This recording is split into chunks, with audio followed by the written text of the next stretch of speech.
Allons-y. Bonsoir à tous. Ce soir, nous commençons une série de thèmes, sur un thème, une série, qui va s'intituler « Connaître Dieu ». Alors, évidemment, nous n'aurons pas la prétention de connaître Dieu, qui est infini, mais nous allons avoir des angles d'approche que nous donne la parole de Dieu, afin que nous puissions peut-être mieux connaître notre Dieu, au travers de ce que lui-même nous a donné dans sa parole, pour que nous puissions le connaître. Donc, nous n'allons pas essayer de couper les cheveux en quatre, nous allons simplement regarder un petit peu certains points à la loupe, pour voir qui est Dieu. Cette première partie sera, pour moi en tout cas, à considérer comme une partie introductive, même si nous allons apprendre des choses sur Dieu, mais c'est une partie introductive dans le sens où, vous allez le voir, si on n'a pas l'angle d'approche qui nous est donné dans les premiers mots de la parole de Dieu, en Genèse 1.1, il me semble qu'il est totalement impossible de véritablement connaître Dieu. C'est-à-dire que si on a forcément, on va le voir ce soir, une approche biaisée, ou en tout cas tronquée, à défaut d'être biaisée. Donc voilà, après cette petite introduction, je propose donc de commencer. Il y a plusieurs conceptions de Dieu. Il existe une multitude de conceptions de Dieu. Je vais donner quelques exemples. Pour le mystique, Dieu ne se connaît que par une révélation intérieure intuitive. Le mystique, il ne s'appuie pas sur les textes, il a reçu quelque chose, une sorte d'illumination. Comme je dis parfois, éclairer me suffit, illuminer me semble un peu trop. Donc, restons sobres. Pour l'agnostique, on ne peut connaître Dieu car il n'y a aucune preuve définitive de son existence même. Donc, c'est-à-dire qu'on reste dans une sorte de milieu vacillant, on ne peut pas être absolument sûr, donc un doute permanent.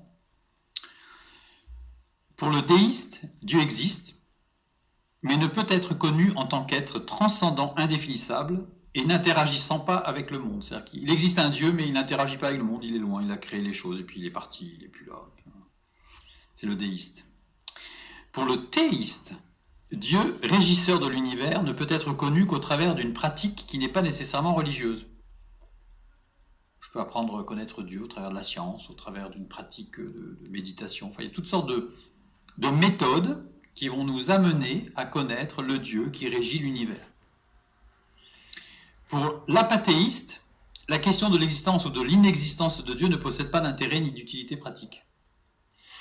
C'est de la philosophie pure, ça ne sert à rien. Dans la vie pratique, il n'y a aucun intérêt. Pour le scepticisme philosophique, Dieu échappe à l'expérience reproductible, il ne peut donc être connu avec certitude. Je ne peux connaître, ça c'est vraiment l'esprit un petit peu scientifique, c'est-à-dire que si je veux être sûr de quelque chose, je répète l'expérience, et si l'expérience se répète, alors je suis sûr que ça marche. Donc puisque l'expérience, il va y avoir d'expérience reproductible avec Dieu, même si certains essayent en disant voilà, c'est comme si qu'il faut faire, comme ça qu'il faut faire, etc. Donc on essaye de reproduire, mais ça ne marche pas. Toutes ces positions, et bien d'autres encore, omettent un élément clé de la connaissance de Dieu. Toutes. Dieu se révèle dans un livre. Pas ailleurs. La Bible. Alors, forcément, on pourrait me retourner cette question, et pourquoi pas dans le Coran? C'est une question. C'est une question parce que nous parlons du Dieu créateur dans la Bible, mais il n'y a pas que la Bible qui parle du Dieu créateur, puisqu'il y a aussi le Coran. Alors quand je parle de la Bible, j'inclus judaïsme et christianisme, puisque c'est le même livre, même si le christianisme a ajouté le Nouveau Testament par rapport au judaïsme, donc c'est la Bible. Mais il existe un autre livre monothéiste d'un Dieu créateur, dont nous avons tous entendu parler, le Coran. Alors pourquoi je peux affirmer ce soir que Dieu se révèle dans la Bible et pas dans le Coran? C'est une question que l'on va aborder très rapidement, parce que ça mériterait certainement d'y passer du temps, mais ce n'est pas le sujet. Mais je pense que c'est important pour éviter que cette petite question trotte tout le long de notre étude. Dès le départ, il faut qu'on pose les choses. Donc on va faire une petite parenthèse entre Bible et Coran sur Dieu. Simple. La Bible dit d'elle-même qu'elle est Dieu révélé. La Bible dit d'elle-même qu'elle est Dieu révélé. Jean 1,1, au commencement était la parole, et la parole était avec Dieu, et la parole était Dieu. Jean 1,14, et la parole a été faite chair, et elle a habité parmi nous pleine de grâce et de vérité, et nous avons contemplé sa gloire, une gloire comme la gloire du Fils unique venu du Père. Le verset 18, personne n'a jamais vu Dieu, le Fils unique qui est dans le sein du Père, est celui qui l'a fait connaître. C'est notre but. C'est lui qui l'a fait connaître. Le Fils de Dieu est la parole. Qu'est-ce que vous avez vu dans 1.1? La parole est Dieu. 1 plus 2 donne le Fils de Dieu est Dieu. En troisième point, le Fils de Dieu fait connaître Dieu. Verset 18.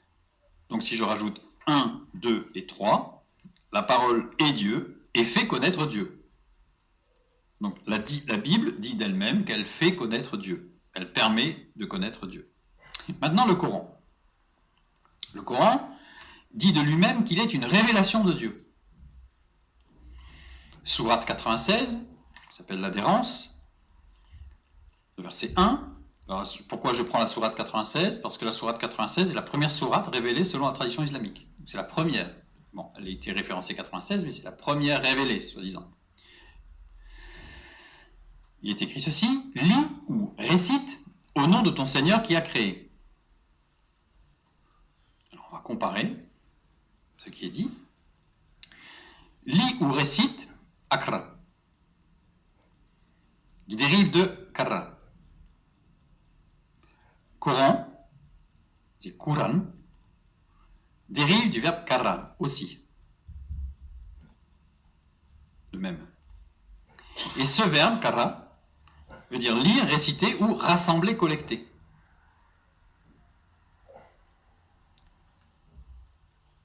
Ça veut dire que le Coran se définit comme une collection de textes à lire et à réciter.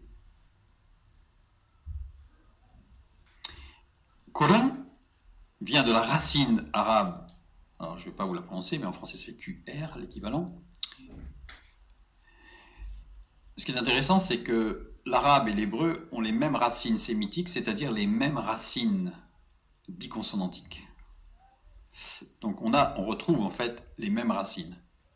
Et cette racine, ça veut dire se fixer en quelque lieu à quelque chose, s'y arrêter, s'en souvenir, faire un acte de commémoration.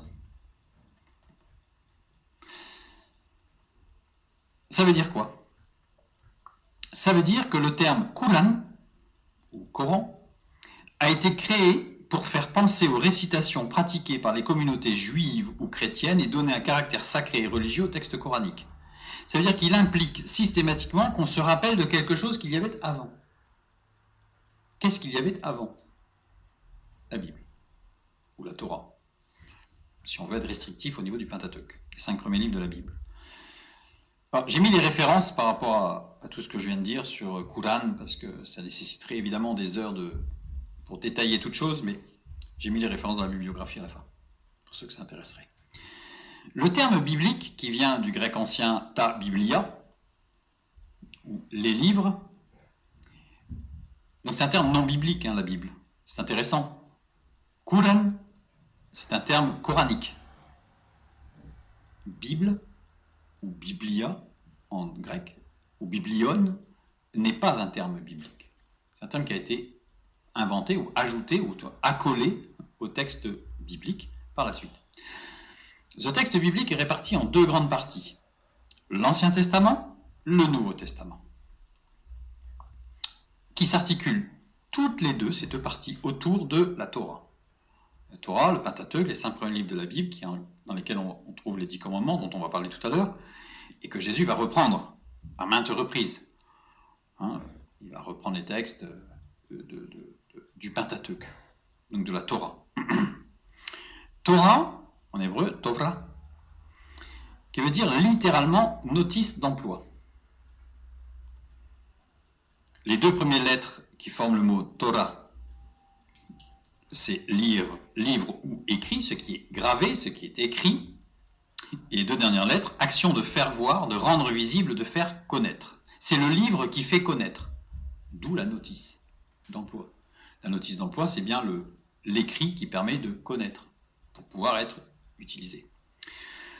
Qui vient de yaha, en hébreu, qui veut dire informer, enseigner, indiquer, instruction, instruire, montrer, se signaler, arroser, répandre. C'est-à-dire que la Bible se définit comme étant le seul livre qui conduise à la connaissance de Dieu. La Bible, elle dit d'elle-même, je conduis à Dieu, je fais connaître Dieu. Le Coran, lui, se veut être un dogme à réciter et à suivre sans comprendre. Ça veut dire que le Coran n'a fait pas connaître Dieu. Le Coran est un dogme à réciter, mais qui n'a pas vocation à faire connaître Dieu, il le dit lui-même. Par contre, la Bible, Torah plus Évangile, est annoncée comme le livre de Dieu par le Coran. J'ai mis les références des sourates, et qui sont, comme vous pouvez le voir, assez nombreuses. Alors on ne va pas les lire ce soir, ce n'est pas le sujet. Peut-être qu'un jour on fera un sujet sur l'islam et sur le Coran, mais ce n'est pas le sujet de ce soir. En tout cas, ceux qui le souhaitent pourront aller voir les sourates et prendre conscience que le Coran lui-même dit que le livre de Dieu, c'est la Bible. Torah et Évangile. Les deux, pas que l'Ancien Testament, les deux. Nous avons donc raison de ne regarder que la Bible pour connaître Dieu, puisque c'est le livre qui le fait connaître. Cette introduction faite, nous allons pouvoir commencer. Hébreux chapitre 11, verset 3. C'est par la foi que nous reconnaissons que le monde a été formé par la parole de Dieu, en sorte que ce qu'on voit n'a pas été fait de choses visibles. La foi. C'est par la foi que nous reconnaissons que. La connaissance commence par la foi. Pistis en grec. Dans l'Ancien Testament, il existe 3 mots qui sont traduits par foi. Il y en a un dans le Nouveau Testament, il y en a 3 dans l'Ancien. Ces 3 mots, l'un des mots c'est emun, l'autre emet, l'autre emuna. Emun, confiance qui permet de s'engager. Emet, une disposition extérieure qui peut se traduire par vérité, c'est-à-dire que c'est quelque chose qui est manifestement vrai, donc forcément quelque chose qui s'extériorise, parce que si c'est quelque chose d'intérieur, ne peut pas être manifestement vrai. Emuna, disposition intérieure.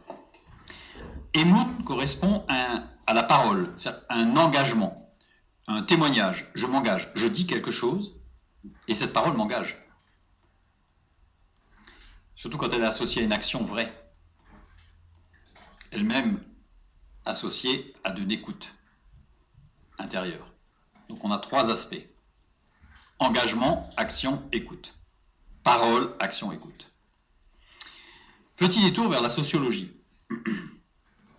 En particulier par les écrits d'Émile Durkheim, qui est le fondateur de la sociologie française, mais qui est considéré comme le fondateur de la sociologie en général.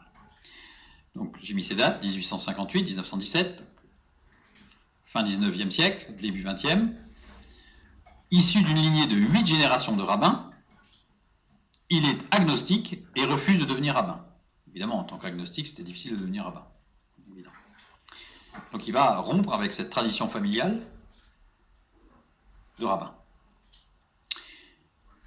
Ce qu'il dit, ce qu'il affirme, et ce qui est reconnu, puisque c'est vraiment le fondement de la sociologie, des écrits d'Émile Durkheim, c'est que tout groupe humain repose sur 3 piliers fondamentaux, indiscutables. Des récits étiologiques, alors étiologiques qui expliquent les causes originelles de ce qui est. Et c'est important, souvent on dit des récits mythologiques. Non, il y a une différence. Mythologique, c'est du mythe. Les récits étiologiques, ce sont des récits qui expliquent les causes, l'origine de ce qui est. C'est pas arrivé comme ça, tout seul. Il s'est passé quelque chose pour que cela arrive. Tout ce sont des récits étiologiques. Deuxième pilier, des coutumes ou des usages. Troisième pilier, des familles, des clans, des castes, des tribus, c'est-à-dire des regroupements par affinité, on va dire. Par affinité génétique, famille, par affinité territoriale, par une affinité professionnelle, enfin après on fait des groupes en fait. On fait des groupes. L'être humain n'est pas fait pour être seul. C'est sociologiquement clair. Donc des récits étiologiques, c'est-à-dire une parole, un texte transmis, qui va se transmettre, soit une parole, orale, soit un texte écrit, qui va se transmettre de génération en génération, ou dans le clan, ou dans la famille, et qui va permettre de garder cette base, ce premier pilier du groupe social. Deuxième, ce sont les coutumes, c'est-à-dire des gestes et des actions qui sont répertoriées, qui vont être répétées, et qui vont être transmises, ces actions. Et les familles, donc de la fraternité, de l'entente, une union, en fait, évidemment, une certaine fraternité, on va dire. Ça correspond exactement à ce que nous dit la Bible, en fait, la parole de Dieu sur la foi, à savoir une parole, une action, une écoute. La base fondamentale de la structuration sociale de l'être humain, trois piliers, la parole, l'action, l'écoute. Et la Bible nous dit, on ne peut connaître Dieu qu'au travers de la parole, de l'action et de l'écoute. C'est-à-dire que si on ne fait que de l'écoute, on ne peut pas connaître Dieu. Si on ne fait que agir, on ne peut pas connaître Dieu. Si on ne peut que parler ou que lire la Bible, on ne peut pas connaître Dieu. Et inversement. Et de la même manière, si on n'en fait que 2 sur 3, etc. Donc il faut les trois. Le principe de la foi est la base de l'être social qu'est l'être humain. C'est très important de comprendre cela. C'est-à-dire que la foi est le principe de fonctionnement de l'être social qu'est l'être humain. Ce que la Bible définit comme la foi.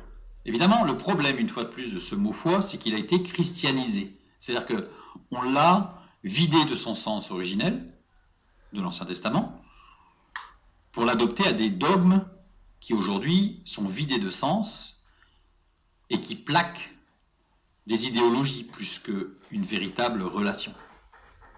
D'où le terme de religion, d'ailleurs, de religiosité, qu'on va accoler à la foi.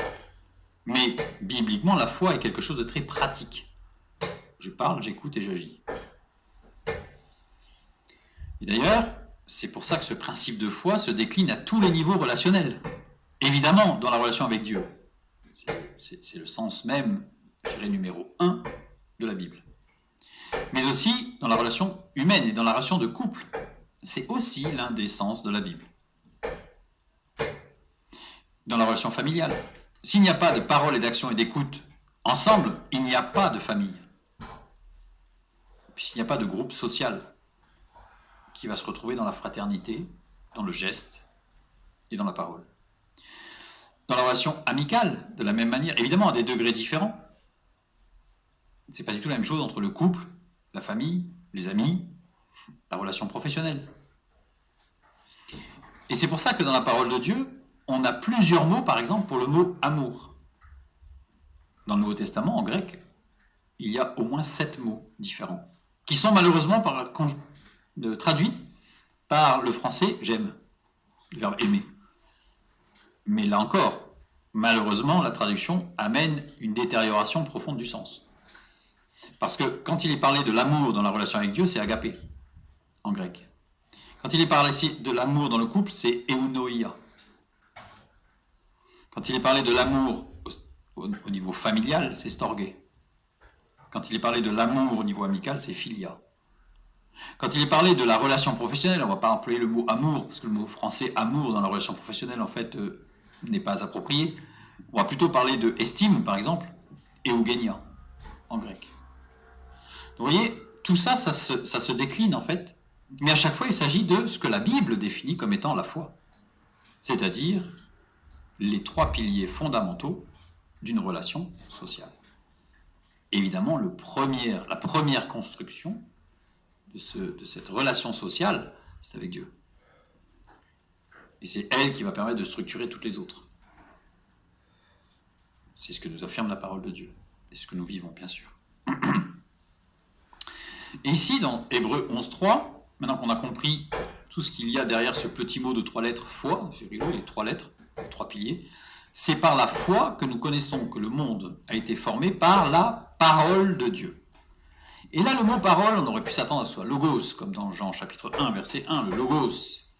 Et maintenant, c'est rhéma. Pourquoi ? Parce que rhéma, c'est une parole faite sienne dans une relation à deux. C'est-à-dire que je ne peux saisir par la foi, c'est-à-dire la parole, l'action et l'écoute. Si je parle, si j'écoute, si j'agis, c'est que je suis avec quelqu'un. On ne peut connaître Dieu et ce que Dieu fait qu'au travers de cette parole qu'il a adressée et que j'ai fait mienne parce que je suis en relation avec lui. Ça ne pouvait pas être un autre mot que rhéma. Ça ne pouvait pas être logos. Logos, c'est un terme général qui n'implique pas de relation, qui n'implique pas de relation directe, sociale, je dirais, d'échange. Vous voyez ? Donc là, c'est bien rhéma, c'est-à-dire que Dieu se définit clairement dans la parole de Dieu comme étant un être de relation. Et quand il ne parle pas en l'air, comme ça, pour qui veut attraper cette parole au passage. Il s'adresse à chaque individu en particulier, rhéma. Dieu s'inscrit totalement dans un ordre relationnel personnel. C'est très important de comprendre cela. Parce que la parole de Dieu va être entièrement tournée dans un propos relationnel, individuel, avec chacun. Dans la relation avec Dieu, évidemment, dans l'agapé. C'est le but numéro 1, la parole de Dieu. Mais comme je le dis souvent, même celui, à la limite, qui voudrait évacuer Dieu de la Bible, pourrait très bien la lire et en retirer, c'est un mode d'emploi, et en retirer les enseignements qui y sont donnés dans la construction du couple, dans la construction de la famille, dans la construction amicale, dans la construction professionnelle. Il y a énormément d'éléments de construction. C'est un mode d'emploi. Si on enlève Dieu, évidemment, on enlève, je dirais, toute la logique mécanique de l'ensemble. Mais il reste tout de même qu'il reste des conseils fondamentaux et fondamentalement vrais. Prenons maintenant Exode 17, 12. Un passage, vous allez me dire, qu'est-ce qui vient faire ce passage-là ? On a vu qu'il y avait 3 mots dans l'Ancien Testament pour le mot foi. Emoun, Emouna, Emet. J'ai pris ce passage parce que c'est le premier passage dans lequel apparaît le mot Emouna. C'est tardif par rapport au texte biblique. C'est tardif. Lisons le texte. Les mains de Moïse étant fatiguées, ils prirent une pierre qu'ils placèrent sous lui, et il s'assit dessus. Aaron et Hur soutenaient ses mains, l'un d'un côté, l'autre de l'autre, et ses mains restèrent fermes jusqu'au coucher du soleil. C'est un texte qui se comprend assez facilement. Rester plus de 24 heures les bras en l'air, c'est quand même assez difficile. Donc que quelqu'un vienne soutenir les bras, ça paraît logique. Pourquoi Aaron et Hur et pas quelqu'un d'autre, on va le voir. Il y a une raison évidemment, toute particulière. Et ses mains restèrent fermes, Emouna. La fermeté de ses mains, c'était la foi.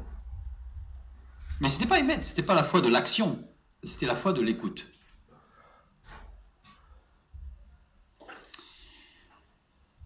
Donc, Emouvna, c'est une forme de Emouna avec le vav au centre.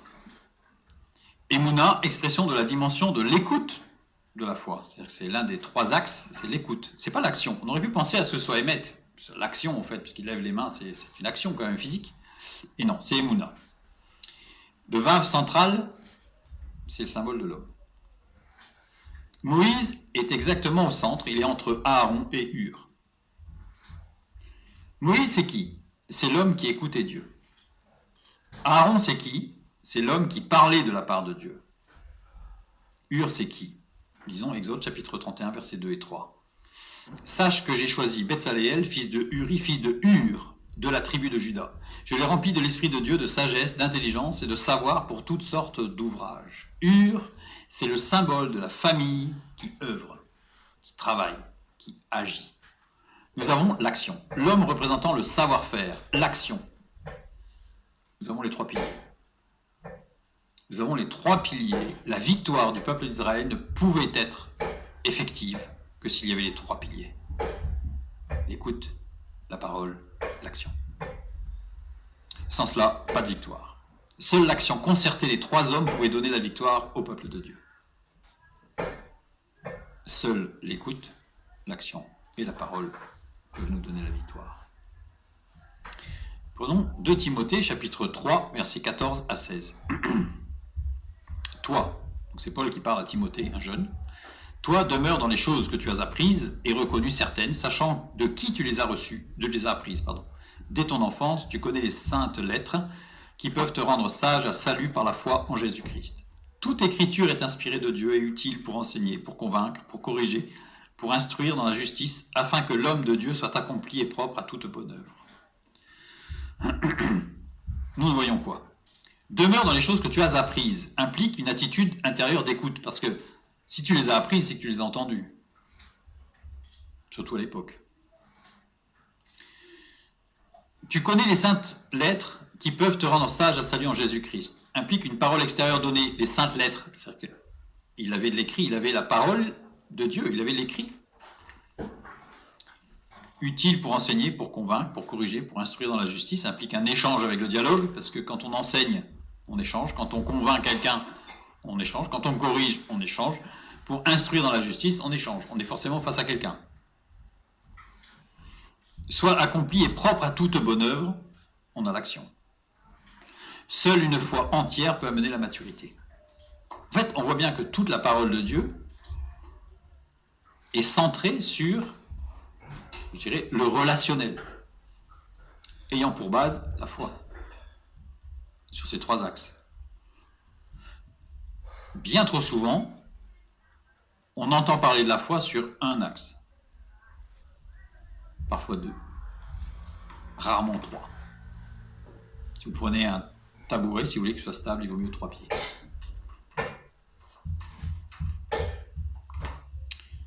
Maintenant, prenons la première mention de Dieu. Elle est où? Genèse 1:1. Au commencement, Dieu créa les cieux et la terre. Dieu, Elohim. Elohim, pluriel de Eloah, pluriel de El. El, c'est l'unique, le un pluriel de 1, c'est minimum, c'est 2. Le pluriel de 2, c'est au minimum 3. Sachant que le verbe créer ici, même en hébreu, est bien conjugué au singulier. Donc on a un pluriel de 3 avec un verbe au singulier. Donc il y a une faute de conjugaison que l'on va retrouver dans toute la Bible, sauf quand Elohim est employé d'ailleurs pour parler d'hommes, des juges qui sont appelés Elohim, parce qu'ils sont représentants de la justice de Dieu. Vous allez encore mieux comprendre pourquoi un peu plus loin. Où là, dans ce cas-là, le verbe est au pluriel. Mais quand il s'agit de Dieu, le verbe est au singulier.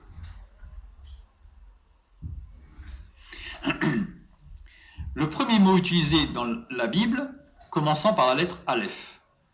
C'est le premier mot qui commence par la lettre Aleph.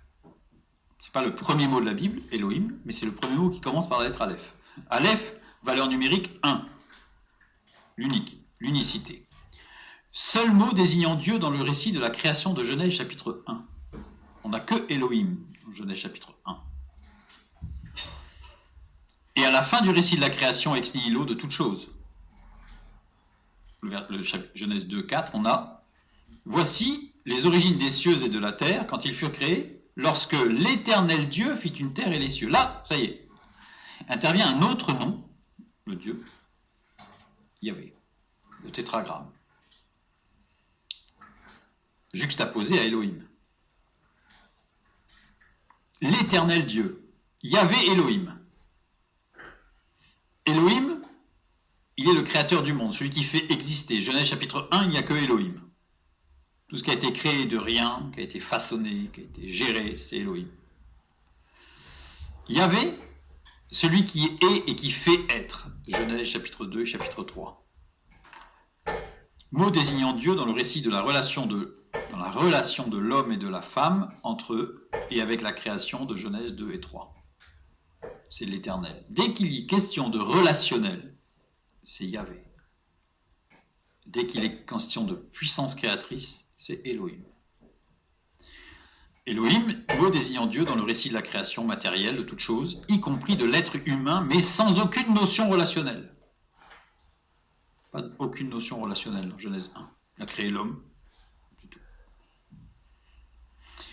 Elohim, c'est le Dieu de la nature et des forces naturelles. Implique rigueur et justice. Le Dieu qu'on va appeler le Dieu immanent. Celui qui fait exister, celui qui fait être. Yahvé, c'est le Dieu attentionné de la relation personnelle.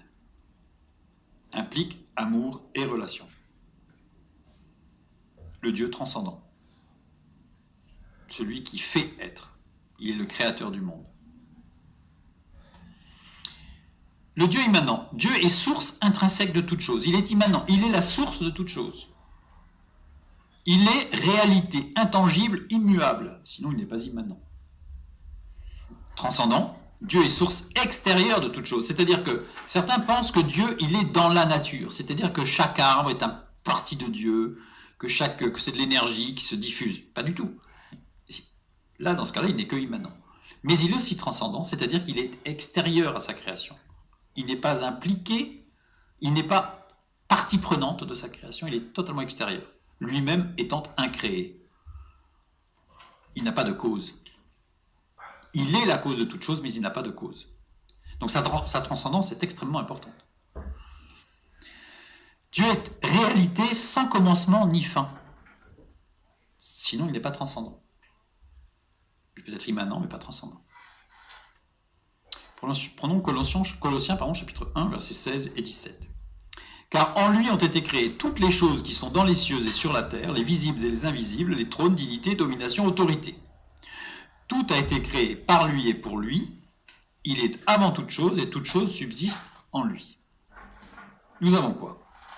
En lui ont été créées toutes choses qui sont dans les cieux et sur la terre, c'est-à-dire qu'il est la source intrinsèque de toute chose. Tout a été créé par lui et pour lui, il est source extérieure de toute chose. C'est par lui et pour lui. Donc, si c'est pour lui, c'est que c'est extérieur à lui. Il est avant toute chose, c'est bien une réalité sans commencement ni fin, parce qu'il est avant même l'existence, même du temps. Et toute chose subsiste en lui, il est bien une réalité intangible, immuable. Colossiens 1, 16 et 17 nous parlent de l'immanence et de la transcendance de Dieu. Et Dieu se révèle avec deux modes de manifestation. Il se révèle Elohim, il se révèle Yahvé, et il se révèle Yahvé Elohim. Il c'est le même. Ceux qui considèrent que Genèse 1 serait un écrivain et Genèse 2 et 3 un autre, parce qu'il y aurait les élohimistes et les yavistes, n'ont pas compris que Dieu présente son immanence et sa transcendance. Humainement incompatible. Humainement, c'est impossible d'allier justice et amour. L'amour pardonne, la justice tranche. Humainement, c'est impossible. On ne peut pas allier les deux. Il y a quelque chose qui ne va pas. Humainement, allier immanence et transcendance n'est pas possible. D'ailleurs, tous les mythes créés, tous les mythes, toutes les mythologies que l'on peut trouver, nous ne verrons jamais un Dieu qui est immanent et transcendant. Ça ne peut pas coller. Le seul livre qui apporte l'existence d'un Dieu immanent et transcendant, c'est la Bible. Parce que justement, elle n'a pas été écrite par un homme. Parce que pour un homme, c'est inconcevable. Et par contre, humainement incompatible, divinement totalement supplémentaire. Dieu agit auprès de ses enfants comme fusion des deux. Psaume 19, 2 par exemple. Les cieux racontent la gloire de Dieu et l'étendue manifeste l'œuvre de ses mains. La rigueur de Dieu, Elohim, se révèle à l'intelligence dans et par la nature. Jean 3, 16. Car Dieu a tant aimé le monde qu'il a donné son Fils unique afin que quiconque croit en lui ne périsse point mais qu'il ait la vie éternelle. Le monde ici, le mot grec c'est cosmos, qui veut dire arrangement habile et harmonieux d'une construction. L'amour de Dieu, Yahvé, se révèle par le don du Fils de Dieu, ouvrant une possible relation de foi avec le Créateur. Dieu se révèle justice, mais aussi amour. Amour et justice. Manifestation du un, fusion des deux. Déjà là, on a une limite d'entendement de l'esprit humain. Parce que ça, dans l'esprit humain, ça crée une dissonance cognitive. Là. Il y a un problème. Mais pour Dieu, il n'y a pas de problème. Un des passages fondamentaux dans lequel Dieu se révèle, c'est le fameux Shema Israël, que tous les Juifs vont répéter, je dirais presque inlassablement depuis des centaines, voire des milliers d'années, le Shema Israël, que l'on trouve dans Deutéronome chapitre 6. On va regarder juste pour l'instant le verset 4, qui dit « Écoute Israël, l'Éternel notre Dieu est le seul Éternel ». Traduction, Louis II, 1910. Si je mets dans l'ordre, écoute Israël, l'Éternel notre Dieu, l'Éternel est le seul. Je remets les mots dans l'ordre. Le mot le seul, Echad. Echad, uni et unique. C'est-à-dire que littéralement, je devrais traduire par écoute Israël, l'Éternel notre Dieu, l'Éternel est un. Ce que disent les Juifs d'ailleurs. Les Juifs ne s'y sont pas trompés, bien entendu. La traduction chrétienne, entre guillemets, induit en erreur. C'est pas le seul, il est un. Il est uni et unique. L'Éternel, notre Dieu, l'Éternel, formé de Yahvé, Elohenu, Yahvé. Donc on y retrouve Yahvé, Elohim avec une déclinaison, Yahvé. Dieu agit auprès de ses enfants comme un, fusion de l'amour et de la rigueur dans l'amour. Si je disais fusion de l'amour et de la rigueur, j'ai l'impression d'avoir deux pôles. Le pôle chaud, le pôle froid. Si je dis l'union de l'amour, de la rigueur dans l'amour, je n'ai plus de pôle. J'ai plus un pôle sud, un pôle nord. J'ai plus deux extrêmes qui s'opposent. J'ai un ensemble uni. D'où l'intérêt, évidemment, de l'Éternel, notre Dieu, l'Éternel. De ce un, de cette unicité unique, naît la morale.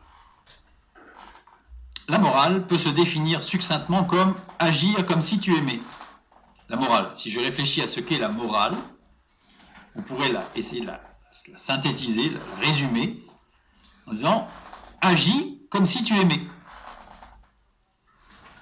Problème fondamental pour de nombreux philosophes. La morale est un problème. En philosophie, c'est un problème fondamental, sans solution. D'où vient la morale? Intrinsèque chez l'être humain.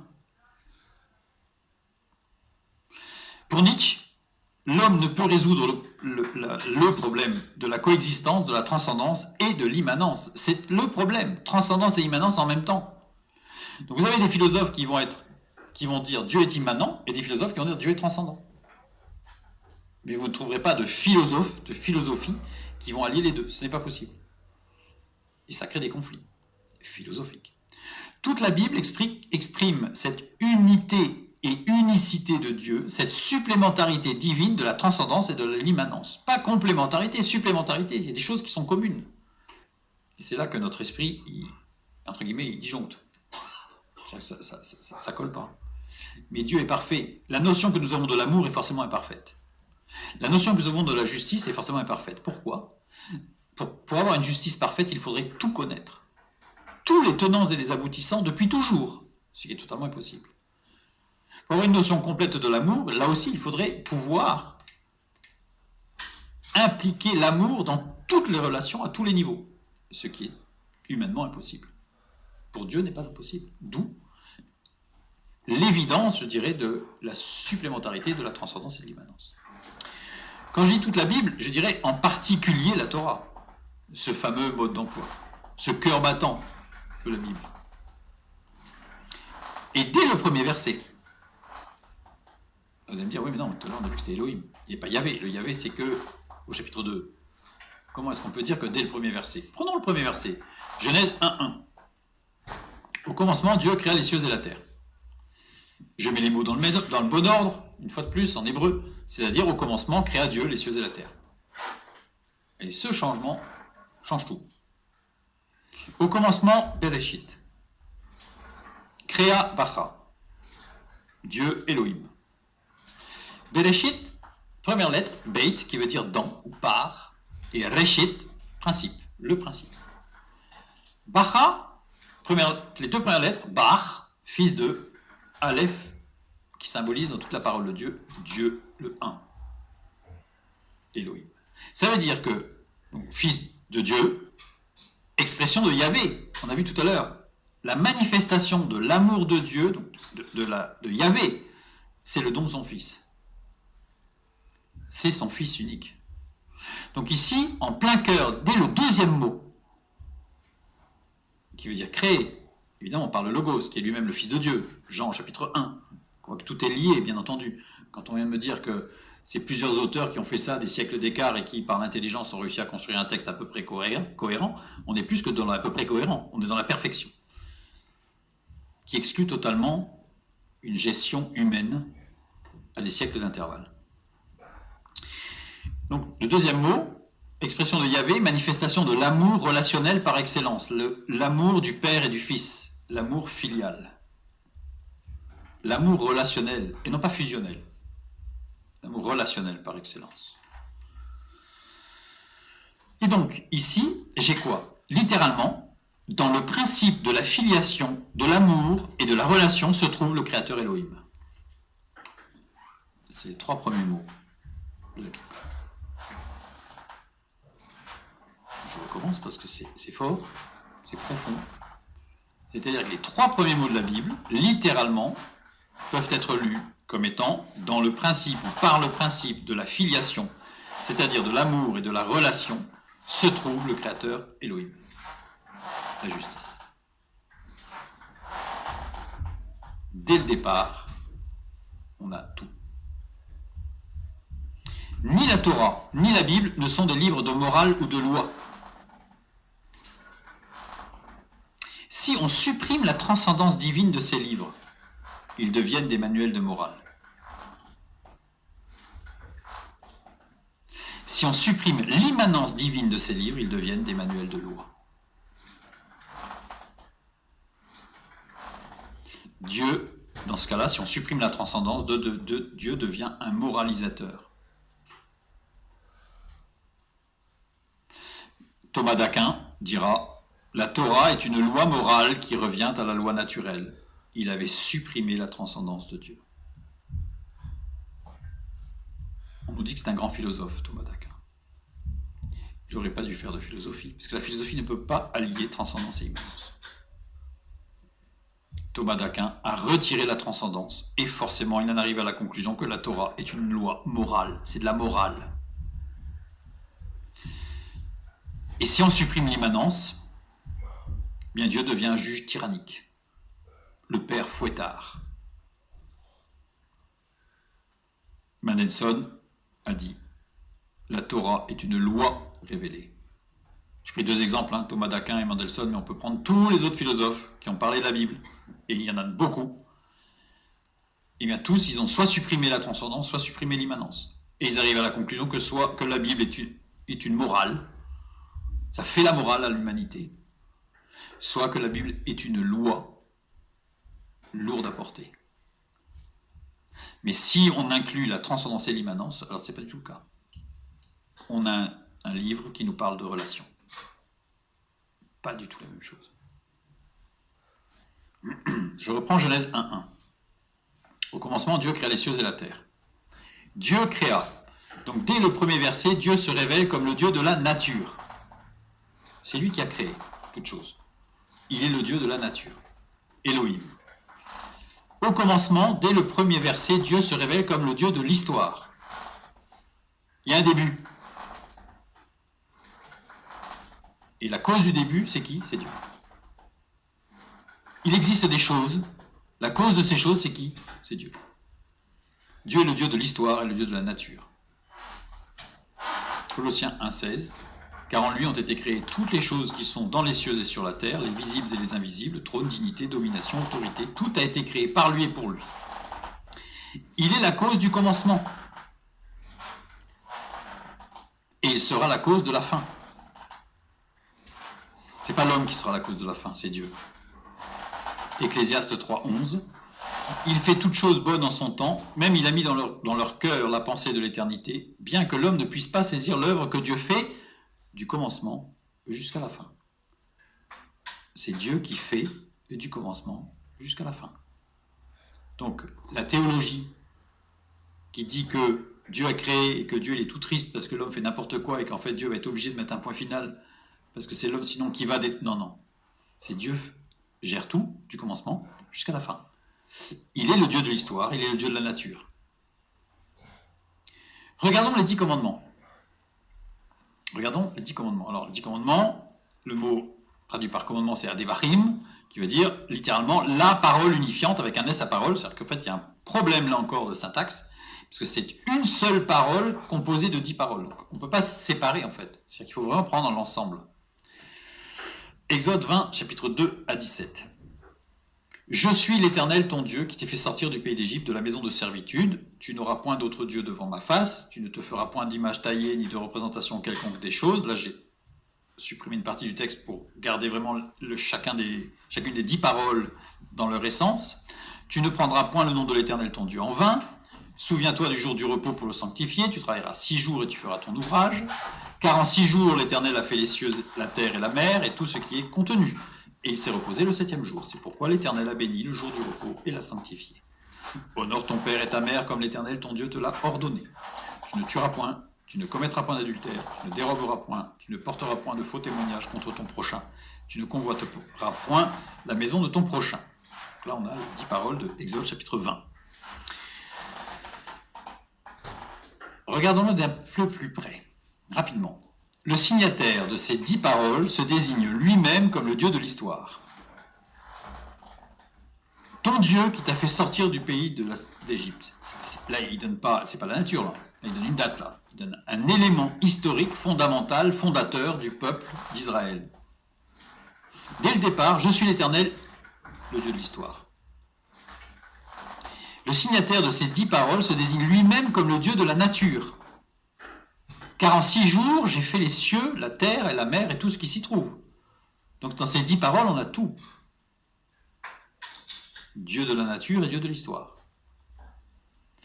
Dieu, celui qui nous donne le mode d'emploi de l'existence, est véritablement l'acteur de l'histoire et le créateur de l'univers.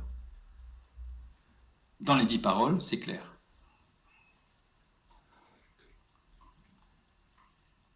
Remarque. Dans la révélation de la Torah, mode d'emploi, il n'y a pas Elohim, mais uniquement Yahvé, même quand il s'agit de décrire le Dieu de la nature. Vous savez, tout à l'heure, on a lu là. Curieux. Donc, je reprends la page, et on voit que ici, on va se rappeler que l'Éternel, notre Dieu, l'Éternel, c'est-à-dire que même dans la création et dans la nature, Dieu a un but relationnel. C'est-à-dire que tout ce qui a été fait dans un but relationnel. D'ailleurs, on voit bien l'homme dans le jardin d'Éden, qu'est-ce qu'il a fait? Il voyageait dans le jardin et Dieu lui apprenait au travers de la création toutes choses qui étaient bonnes et utiles pour sa maturité. Donc, c'est pour ça que dans les 10 paroles, nous n'avons pas Elohim, mais que Yahvé. Parce que c'est un mode d'emploi relationnel qui souligne que même dans la création, il y a de la relation.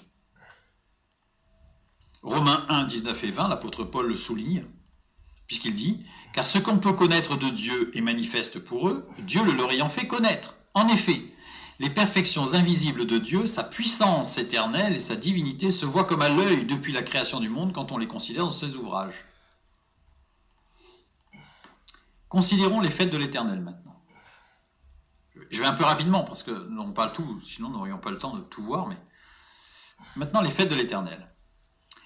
Les fêtes de pèlerinage, qui sont Pâques, la fête des semaines et la fête des tentes. Pâques, Pessah, Shavuot, la fête des semaines, et Sukkot, pour la fête des tentes. Qu'est-ce que Pessah? Pessah, c'est la célébration de l'exode hors d'Égypte et du début de la saison de la moisson de l'orge qui inaugure le cycle agricole annuel. Qu'est-ce que Shavuot? Shavuot, c'est la célébration du don de la Torah sur le mont Sinaï et le début de la moisson du blé. Qu'est-ce que Sukkot? Célébration de l'assistance divine reçue par les enfants d'Israël lors de l'Exode et de la récolte qui marque la fin du cycle agricole annuel. Nous avons systématiquement dans toutes les fêtes les deux rapports, toutes des commémorations historiques et des fêtes agricoles, c'est-à-dire l'histoire et la nature. Toutes les fêtes de l'Éternel, souvent on ne parle que de la commémoration historique des fêtes de l'Éternel. Une fois de plus, on a enlevé quelque chose là. Toutes les fêtes de l'Éternel ont un rapport à la commémoration, à un fait historique, le Dieu de l'histoire, et à la nature, le Dieu de la nature. Dieu est les deux. Il n'est pas que immanent, il n'est pas que transcendant, il est deux. Et il se révèle comme étant les deux. Dieu est le Dieu de l'histoire et le Dieu de la nature. Je dirais inséparable. L'impératif de la correspondance entre la nature et l'histoire est souligné par l'ajout d'un mois lunaire, le mois d'Adar, régulièrement pour que les dates correspondent. C'est-à-dire que c'est tellement important que les dates des fêtes correspondent à des commémorations historiques et à des éléments de la nature, que le calendrier que Dieu a donné est un calendrier lunaire, mais solilunaire, on va dire, qui s'appuie sur les cycles lunaires avec un mois de plus lunaire de temps en temps pour que les dates soient toujours des commémorations historiques et des éléments de nature. Et petit clin d'œil, le calendrier musulman ne prend que des mois lunaires. Perte des liens entre l'histoire et la nature, puisqu'en fait tout se décale. Par exemple, le ramadan est décalé d'année en année. Il n'y a pas d'élément fixe. Le calendrier romain ne prend que l'année solaire. Perte des liens entre l'histoire et la nature. Les dates historiques ne sont plus reliées à des événements et des cycles de la nature, à des éléments naturels, des cycles lunaires, etc. On en perd le lien. Seul le calendrier, qui peut paraître compliqué, mais qui en réalité, une fois qu'on a compris ça, n'est pas compliqué, c'est que c'est un calendrier qui insiste sur le fait que Dieu est le Dieu de l'histoire et le Dieu de la nature. Je vais parler de Rosh Hashanah, qui est ce qu'on appelle le nouvel an juif, fêté le 1er Nissan. Eh bien, Rosh Hashanah n'est pas évoqué en tant que tel dans le Pentateuque. Et la seule occurrence biblique du terme Rosh Hashanah, dans Ézéchiel chapitre 40, verset 1, ferait référence au 1er Tishri, et non pas au 1er Nissan. Tishri est une appellation post-exilique en plus. Cependant, il faut quand même souligner que la date donnée pour Rosh Hashanah, le premier jour du 7e mois, dans la parole de Dieu, apparaît à plusieurs reprises dans le récit biblique et présente à chaque fois une importance particulière, bien qu'aucun passage ne comporte explicitement l'idée d'un début de l'année. C'est-à-dire que faire commencer l'année à Rosh Hashanah n'est pas biblique. C'est une tradition rabbinique qui n'a rien de biblique. Cette date est dans le Pentateuque, donnée aux enfants d'Israël dans le désert comme une convocation sainte, jour de chômage en souvenir de la sonnerie. C'est-à-dire qu'on arrête les travaux agricoles en souvenir de la sonnerie. Sonnerie, c'est quoi? Eh bien, c'est la référence aux rencontres avec Dieu sur le mont Sinaï. Pas à la rencontre du mont Sinaï pour le don de la loi. Il y a déjà une fête pour ça. Mais aux sonneries au pluriel, c'est-à-dire à chaque fois que Dieu se manifestait, relisez les textes, et vous verrez à chaque fois il y avait le son de cette... Alors, selon les traductions, trompette, chauffard, sonnerie. Hein, il y avait un son en fait qui appelait à... Mais c'est pas un jour, c'était régulier. Et donc, Rosh Hashanah, en réalité, est le souvenir de cet appel de Dieu à venir écouter Dieu. À proprement parler, Rosh Hashanah n'est pas une fête biblique, mais plutôt un élément ponctuel dans l'année pour se souvenir de la révélation de Dieu lors du don de la Torah. Pas pour la Torah, mais lors de la période sur le mont Sinaï. Donc ce n'est pas une fête biblique. Yom Kippour non plus. Ce sont des choses qui ont été rajoutées, qui sont intéressantes, je ne suis pas en train de dire que c'est pas du tout c'est inintéressant, qui font référence à des textes bibliques, mais la Bible ne parle pas, contrairement à Pessah, Shavuot, Sukkot, où là c'est clair, mais sinon non. Revenons sur le schéma Israël. On n'a vu que le début. Et sur la suite du texte, justement. On a vu le verset 4, et ça va jusqu'au verset 14. Écoute Israël, l'Éternel notre Dieu, l'Éternel est un. Tu aimeras l'Éternel ton Dieu de tout ton cœur, de toute ton âme et de toute ta force. Et ces commandements que je te donne aujourd'hui seront dans ton cœur. Tu les inculqueras à tes enfants et tu en parleras quand tu seras dans ta maison, quand tu iras en voyage, quand tu te coucheras et quand tu te lèveras. Tu les liras comme un signe sur tes mains et ils seront comme des frontaux entre tes yeux. Tu les écriras sur le poteau de ta maison et sur les portes. L'Éternel ton Dieu te fera entrer dans le pays qu'il a juré à tes pères. Coupe une partie, de te donner. Tu posséderas de grandes et bonnes villes que tu n'as point bâties, des maisons qui sont pleines de toutes sortes de biens et que tu n'as point remplies, des citernes creusées que tu n'as point creusées, etc. Des vignes et des oliviers que tu n'as point plantés. Garde-toi d'oublier l'Éternel qui t'a fait sortir du pays d'Égypte, de la maison de servitude. Ça, c'est le schéma Israël. Tu aimeras le Seigneur ton Dieu de tout ton cœur. Le cœur, leb, en hébreu, c'est le siège de l'écoute et de la réception. L'âme, siège de la prise de décision et d'une prise de position. L'âme étant l'intermédiaire entre le corps et l'esprit, c'est de là qu'on va prendre des décisions. On va faire confronter un petit peu les différents éléments entre l'émotion, sentiment, etc., qui vont se confronter. Et c'est là qu'on est, c'est le siège de la prise de position et de la décision. Ta force, symbole de l'action. On a les 3 piliers de la foi. Expression d'une foi relationnelle engagée. J'aurais tendance à dire vrai. Et ces commandements que je te donne, le mot commandement ici, adebachim, c'est-à-dire et ces paroles. Tu les inculqueras à tes enfants. L'écoute, la famille, la tribu. C'est-à-dire qu'on est bien tes enfants, c'est-à-dire qu'on est bien dans l'aspect de la famille. L'écoute, tu l'enseigneras, tu vas parler à tes enfants, il y a de l'écoute entre eux, là. On va créer une écoute au niveau des enfants. Que toi-même tu as écouté, puisque c'est de génération en génération. Donc on est vraiment sur une écoute de génération en génération. Tu en parleras quand tu seras dans ta maison. Donc là on a la parole étiologique qui s'engage. C'est-à-dire la parole étiologique, tu parleras, tu diras d'où tu viens, qu'est-ce qui s'est passé, l'histoire. On est là aujourd'hui parce que il y a eu Dieu qui a agi. Tu les liras comme un signe sur tes mains et ils seront comme des frontaux entre tes yeux. Tu les écriras sur les poteaux de ta maison et sur tes portes. Il y a une action, un geste fort. On a encore la base de l'être social qu'est l'être humain, le fondement de toute société unie et dynamique. La foi, au niveau familial. Tu posséderas de grandes villes, etc., avec des arbres, des vignes, des oliviers. Le Dieu de la nature place l'homme dans un contexte propice à une relation horizontale constructrice. Il le place dans un contexte, il va y avoir des villes, des villages, des citernes, des oliviers, des rivières. Tout ça, ça va faire un ensemble. Voilà. Il place l'homme dans un contexte qui rappelle quelque chose. Tout comme il plaça l'homme dans le jardin d'Éden pour apprendre l'altérité. Parce que dès le départ, il est dans le jardin d'Éden, Dieu lui apprend des choses, et puis il envoie les animaux vers lui. Et puis là, l'homme se rend compte qu'il n'a pas de semblable à lui, donc il n'a pas d'altérité. Il cherche la relation, mais avec les animaux, il n'y a pas de relation.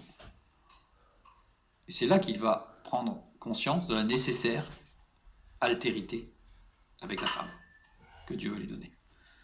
Eh bien, en fait, on pourrait plutôt que de dire que le Dieu de la nature place l'homme dans un contexte propice à une relation horizontale constructrice, on devrait plutôt dire le Dieu de la nature replace l'homme dans un contexte propice à une relation horizontale constructrice par rapport à ce que Dieu avait fait au départ.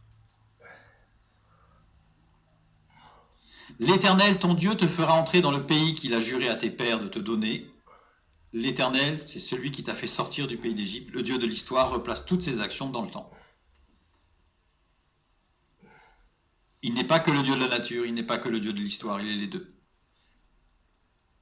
Et dans les deux, il est relationnel sur les 3 piliers que sont la foi.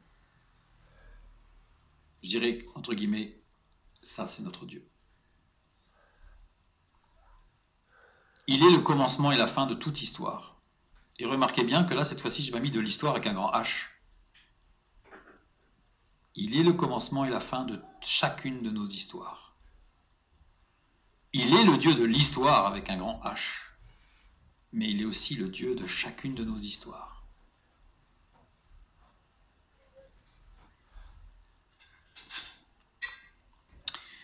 Et remarquez qu'il commence, on l'a vu tout à l'heure, par l'Éternel, notre Dieu l'Éternel.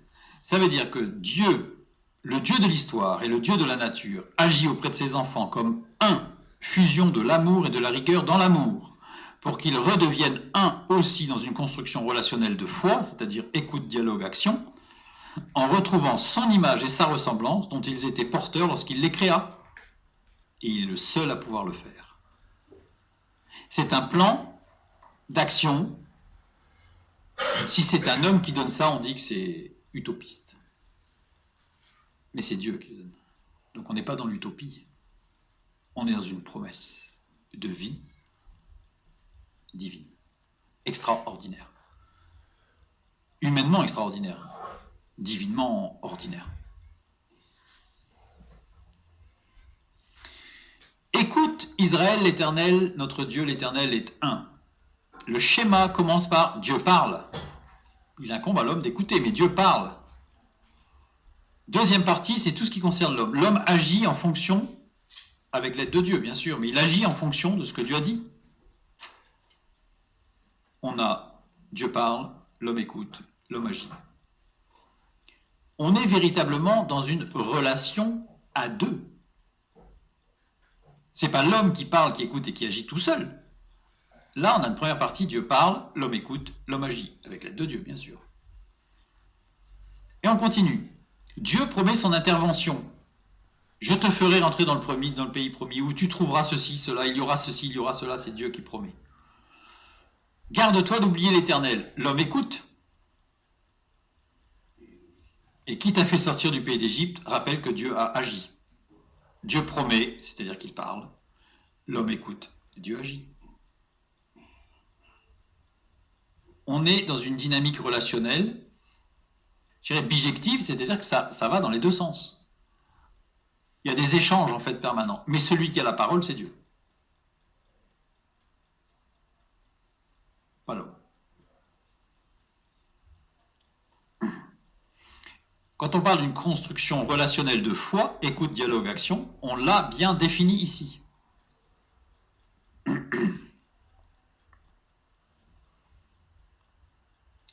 Et si je fais particulièrement attention, qu'est-ce que je remarque?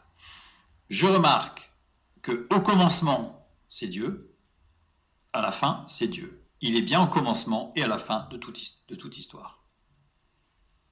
Le texte biblique est d'une précision où tout se trouve dans tout, jusque dans le détail. C'est extraordinaire. Il n'y a aucune partie qui va contredire l'ensemble dans les textes bibliques. C'est extraordinaire. Rappelez-vous, Jean 1, et la parole est Dieu.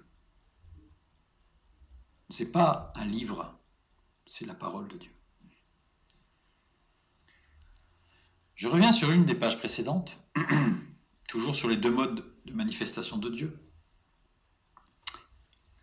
Pourquoi le texte biblique ne présente jamais l'unité et l'unicité de Dieu sous la forme Elohim Yahvé? Il n'y a aucun texte biblique qui parle de Elohim Yahvé. Tous les textes bibliques parlent de Yahvé Elohim. Jamais dans l'autre sens. Toujours Yahvé, la relation, puis la justice. Que signifierait l'expression Elohim Yahvé? On a vu Yahvé Elohim, mais on n'a pas vu Elohim Yahvé. Qu'est-ce que ça signifierait, puisque ça n'existe pas, donc je mets le conditionnel. Elohim, Dieu dans sa manifestation scientifique, immanente, le créateur, la justice. 1 plus 1 égale 2.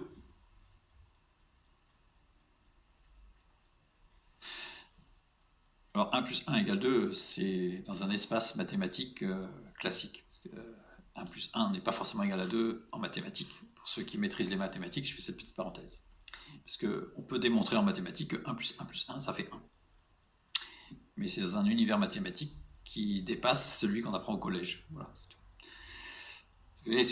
Dans l'école, je fais une petite parenthèse, mais on commence par un univers mathématique qu'on appelle les nombres naturels, 1, 2, 3, 4, on n'apprend pas aux enfants le 1,2, c'est un peu compliqué pour les tout petits. Puis en grandissant, ils vont apprendre qu'il y a du 1,2, que ça existe, 1,5, c'est exactement entre 1 et 2, donc voilà, c'est extraordinaire. Donc là, on arrive dans un autre univers mathématique. Puis on va apprendre qu'il y a des négatifs. Ah, on peut aller en dessous de 0, il peut y avoir du moins 1, moins 2, moins 3, oh là là. Donc on apprend un autre univers mathématique, toujours plus grand, le précédent étant inclus dans celui qu'on apprend.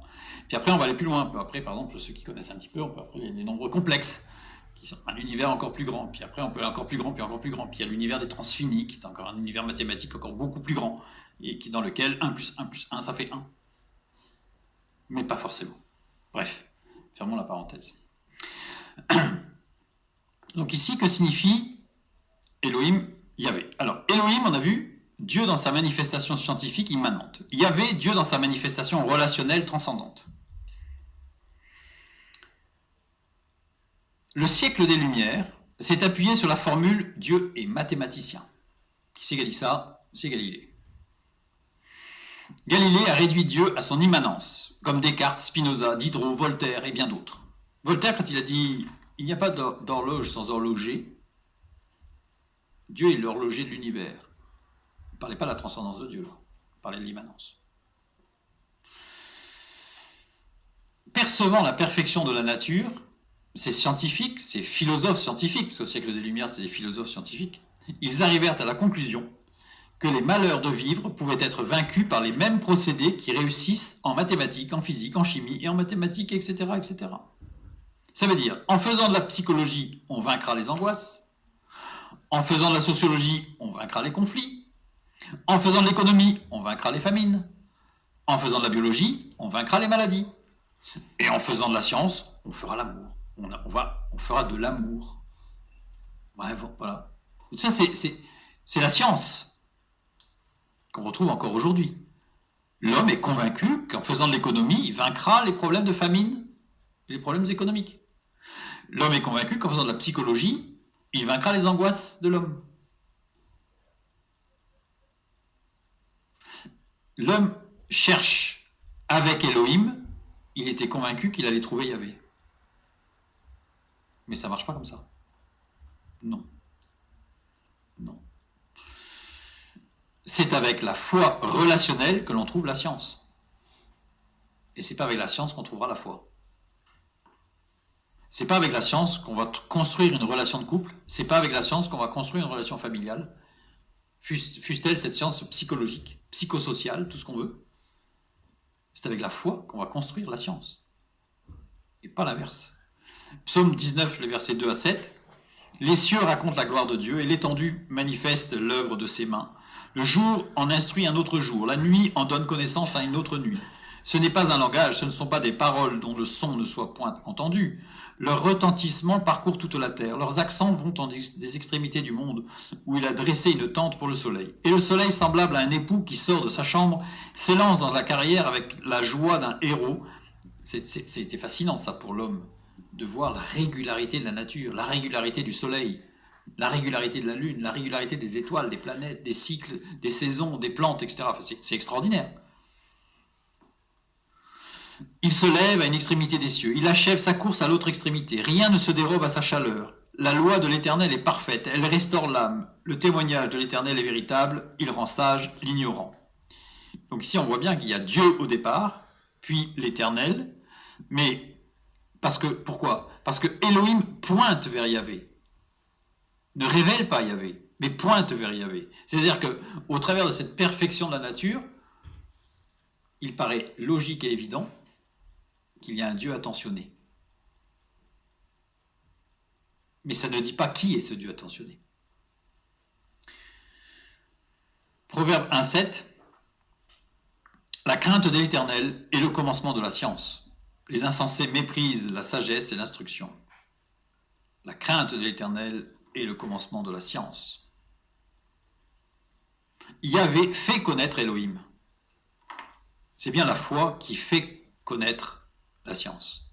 La foi, pas le truc, entre guillemets, mystique dont on parle souvent. La foi dont parle la Bible. à savoir parole, action, écoute. Et les trois ensemble. Ça, c'est le fondement même de la science. Et l'une des multiples grâces de l'Éternel est de nous avoir donné les sciences pour contempler la gloire de Elohim au travers de ses œuvres parfaites. C'est une grâce, un don de Dieu, et pas l'inverse. Et pas l'inverse. Nous avons appris dans quel cadre Dieu se révèle dans la parole de Dieu, et donc les prochaines fois, nous pourrons maintenant regarder de plus près les attributs de Dieu, comment il se manifeste au travers de ses attributs, ce qui nous est donné dans sa parole, mais toujours avec ce filtre qu'il est le Dieu de l'histoire, le Dieu de la nature, qui se révèle dans la foi, c'est-à-dire la relation sur les trois piliers, pour construire une société unie qui s'appelle l'Église, le corps de Christ. Que Dieu vous bénisse et à bientôt.